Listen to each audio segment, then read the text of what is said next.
Je vais passer à la zone sud-ouest. Je te laisse faire une capture d'écran. Voilà. Et je vais t'expliquer.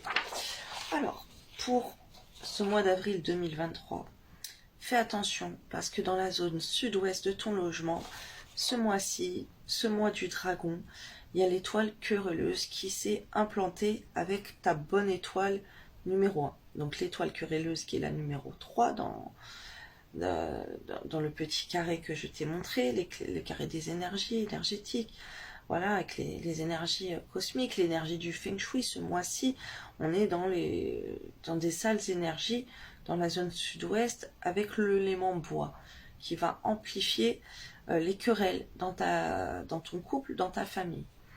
Ok, et il s'ajoute à ton étoile annuelle, la bonne étoile, qui est l'eau. Ok, donc il faut ajouter beaucoup de métal dans cette zone sud-ouest de ton logement, ok? Parce que ça, le métal, il va couper l'élément bois, si tu as des meubles en bois. Bien sûr, si tu n'as pas de bois, bah, c'est très bien. Mais si tu as du bois, bah, il faut rajouter beaucoup de métal pour couper le bois. Et on fait attention parce que l'eau, ça nourrit le bois. Donc, si tu as du bois, il faut mettre beaucoup d'eau parce que l'eau va nourrir le bois. Donc, ça va diminuer en eau. Donc, rajoute beaucoup de métal pour couper le bois et mets beaucoup d'eau. Ok, un grand aquarium, tes bouteilles d'eau, ton liquide et tout. Et ça va amplifier plus ta bonne étoile que les querelles. Il faut couper les querelles. Alors, pareil, là, tu vas me faire une cure de remède. Une cure de sel.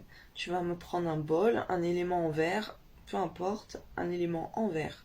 Tu vas me mettre du gros sel au fond, comme ça, une couche de gros sel. Tu vas mettre 3 pièces en métal dedans parce que là le métal est favorable.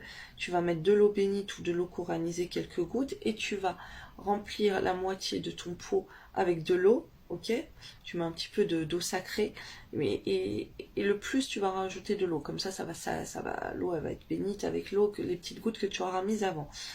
Et tu vas manifester sur ta cure là, sur ton petit bol. Tu vas manifester, tu vas demander à Dieu que toutes les énergies toxiques qui sont dans cette pièce soient absorbées par ton petit pot avec de l'eau, ces pièces et ce sel, ok? Que ça absorbe toutes les énergies de querelle, toutes les énergies négatives de la pièce.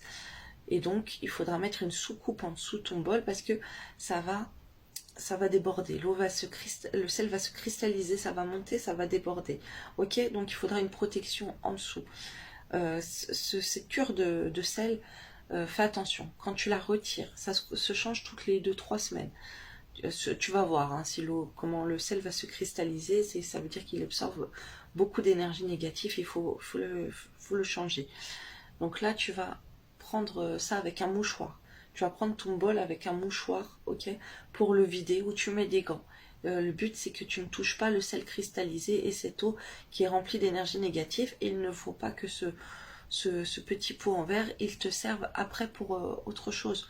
Il faut qu'il te serve qu'à ça, qu'à faire des cures de sel, ok, parce que sinon, ça va être de l'énergie toxique. Si tu mets à manger, à boire dedans, tu vas absorber des trucs toxiques qui ont été mis avant. Donc, c'est important que ça soit servi uniquement pour ça. Ok, que à cette utilité de faire des cures de sel pour absorber les énergies toxiques de ton logement.